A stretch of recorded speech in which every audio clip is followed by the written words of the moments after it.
we're back with the Daily Space Weather. Thanks for tuning in. I be your host, smAsho.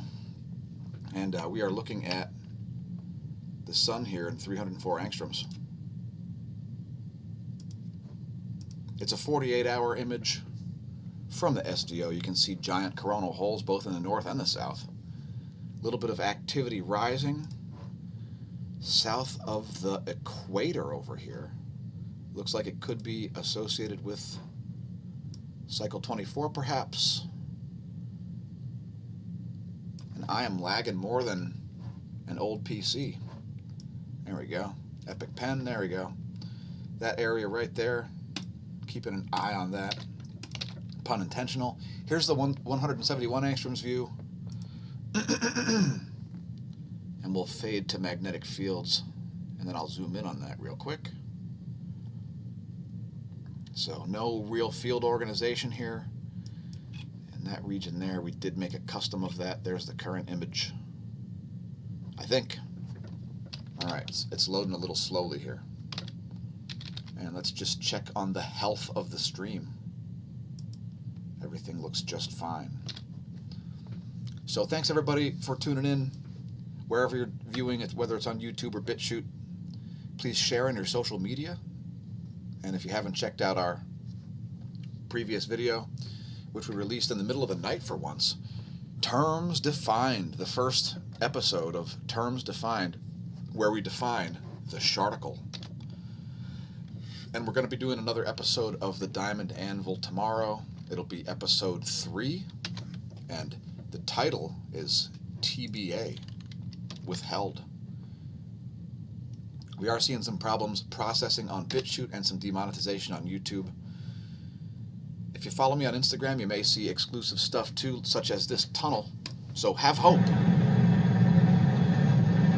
Have hope, folks. There is a light at the end.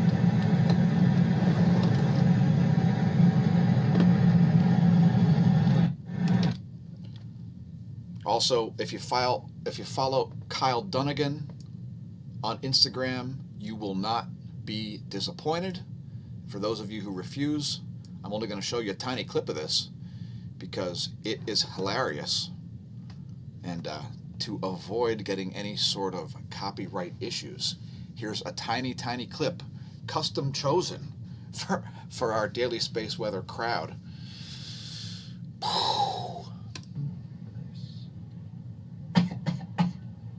Dude, she's sick. Anyway, you need to follow Kyle Dunnigan on Instagram. The channel is it could be the funniest Instagram channel ever. I believe Joe Rogan came up with that title, and I'm not trying to debunk that. We're also on Facebook, facebook.com/smash.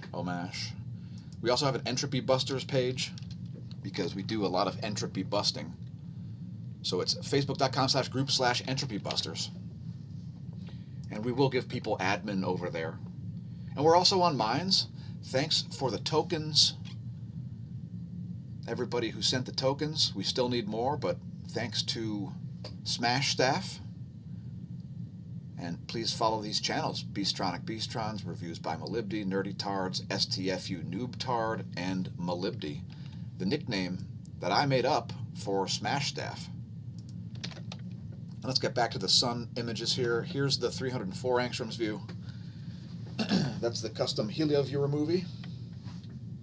And notice I've brought back the glasses. And I am out of there.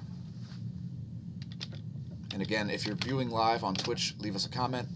If you're not viewing live on Twitch, leave us a comment. And if you're viewing on YouTube, we do view the live premieres typically on all of our videos.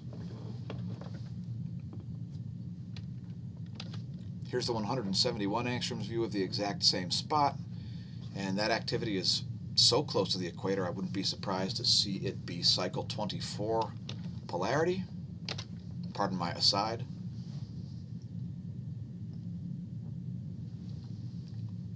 And we have that on loop there with time and date stamps. So a little bit of activity rising there, and it's kind of forecasted that it's south of the equator as we see some North Pole solar polar field polarity coming through on the current sheet. We'll show you that in a moment. Here's the 94 angstroms view.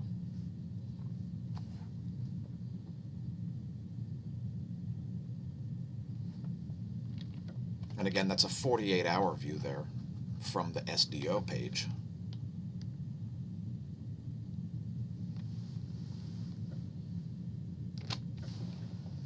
KP index is at 3, having gotten back up to geomagnetic unrest conditions shortly yesterday. There's the 10.7 centimeter radio flux. Well, I have to tell you what it is. It's 69. So,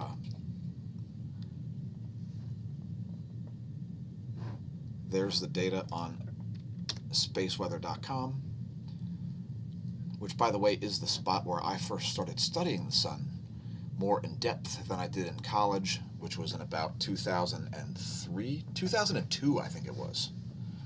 I started to go to spaceweather.com on the regs when I used to be an insurance agent. Anyway, here's where stuff's located in the solar system. It looks like new moon. Maybe tomorrow. I think it's tomorrow. There's where things will be in a week.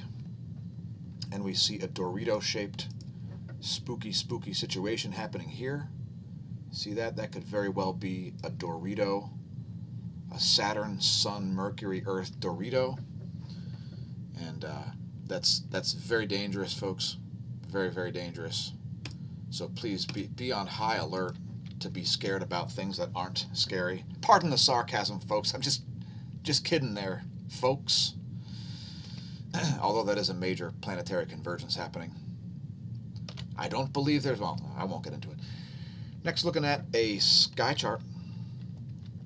Let's make sure we're updated here by refreshing. Please bear with me, as this is a live stream. Anyway, there's where stuff is at 4:39. The time that it currently is. All right. And we see a little bit of movement in the X-ray flux, but nothing resembling an X-ray flare. Proton flux, no surprises there, as it is flatlined. Real-time solar wind. Phi angle around 300 degrees. BT/BZ now convergent on the 0 line. So we see a more balanced field. Solar wind density still a little bit elevated at 7.3 protons per cubic centimeter. Solar wind speed still a little elevated at 467 kilometers a second. There's the latest data from ACE. And that ACE particle catcher is a little goofy. Not sure if they did math there or what the deal is. Anyway, here's 4 hours of the magnetosphere movie. We show this daily to archive some of the data. And we're not really super worried about archiving all the data, as this indeed is a model, the space weather modeling framework. We won't get into it on this video. That's for a cosmology segment. Here's the ground magnetic perturbations. And this stuff's kind of important during a geomagnetic polar excursion. If you're not aware, the South Pole is up here somewhere. And we've got 2 North Poles, making the net North Pole over here somewhere. So it's not a tic-tac-toe board, folks. It's just the polar excursion.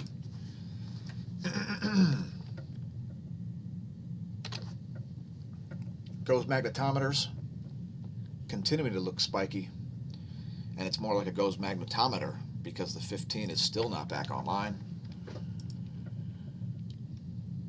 Please leave a comment if you know what's going on with the Gauss 15. I don't really have time to look it up, and I just don't see the data, so... Here's the newest data from the Gong 2.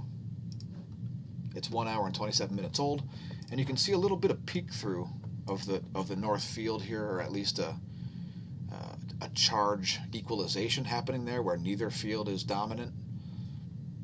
Otherwise, the current sheet remains entirely charged, and we were kind of talking about some activity likely to rise below the solar equator. So once again, this is another way to forecast the solar behavior. It's called understanding how the data relates to the other data. Here's the line of sight field plot, and you should see the B field. No real movement in the B field. So if that is a sunspot, it'll be small and weak, unless it suddenly changes, which it is able to do. Which is why we're studying it so in depth, because we want to know how, why, and by what mechanisms it does that. So there's the relativistic electrons, which remain cratered here, and until we see that solar wind drop off, we're going to still continue to see very low electron flux levels. Here's the model. Let me just fast forward through that, as it's pretty uninteresting. So once that solar wind subsides, and that must be a coronal hole wind stream, folks, once that subsides, give it another 24 hours and you'll see a big increase in the electron flux, and we will get back into electron flux alert levels over 10 to the third. And that's electron density, by the way, folks.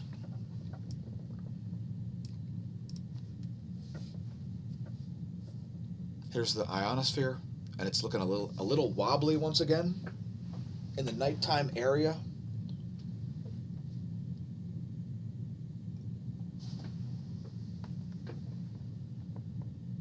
Pretty heavily discharged there,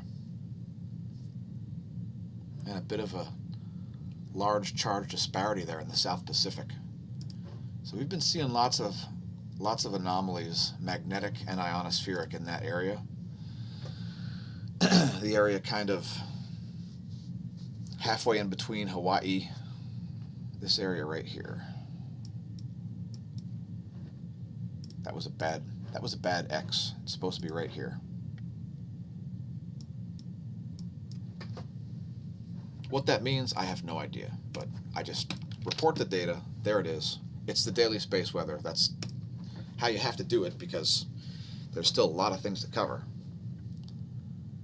Now we're looking at windy.com's pressure maps and letting this advance.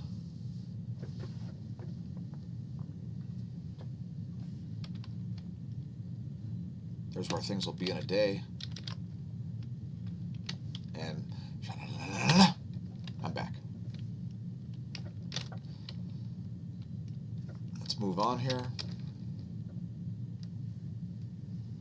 to the cosmology segment.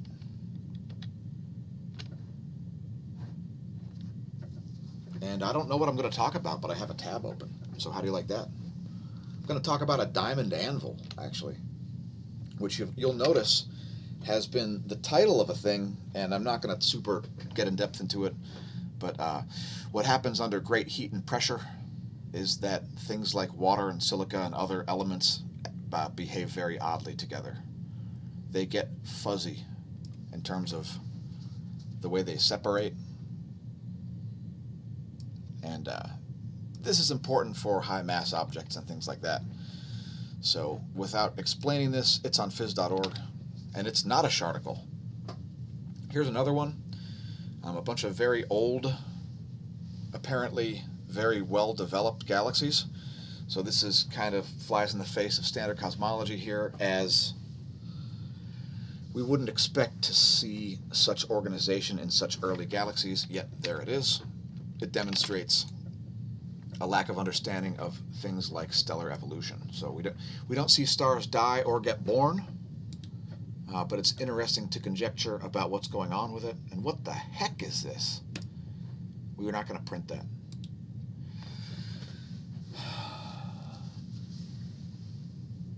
Anyway,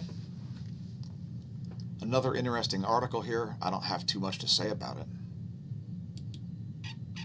except those be some interesting galaxies, and that be a squeaky mouse wheel. Now, we showed this image yesterday. It's of NGC 2264, and props to CG Colert. I would note some areas in here that look like bow shocks.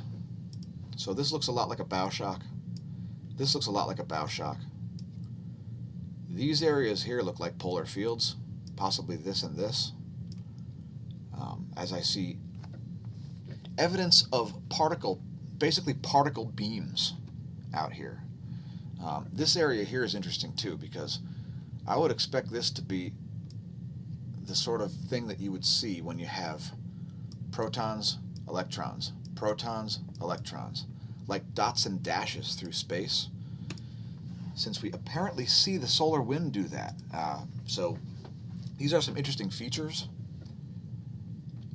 and we're going to have to look more in depth into that and see if we can get some different spectral images, maybe one that includes chemical spectra. Let's move on to earthquakes. I better hit refresh and not report the wrong thing.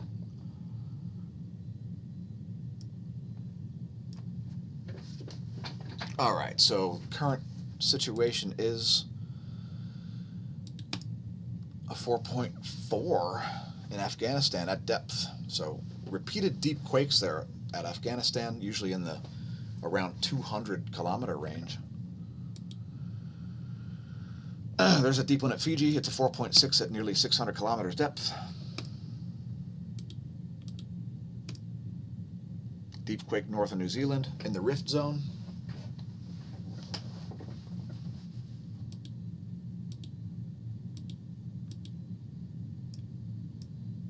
And I am more frozen than polar ice caps, which, by the way, aren't really melting.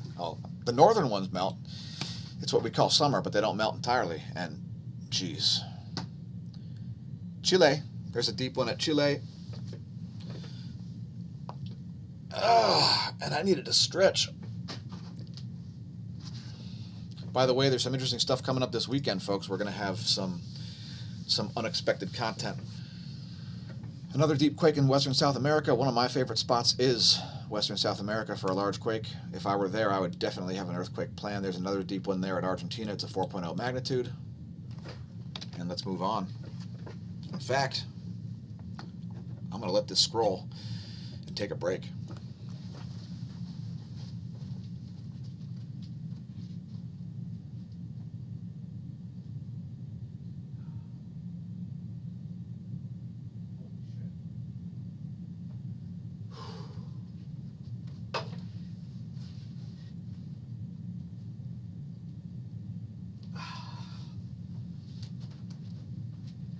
All right, I feel better now. Had to do a little bit of stretching there. Anyway, there's the volcanoes. We're moving on. In fact, we are ending early because I do not feel well. I'll talk to you soon, folks. Be back with more content at an unexpected time. Sha-na-na-na-na-na.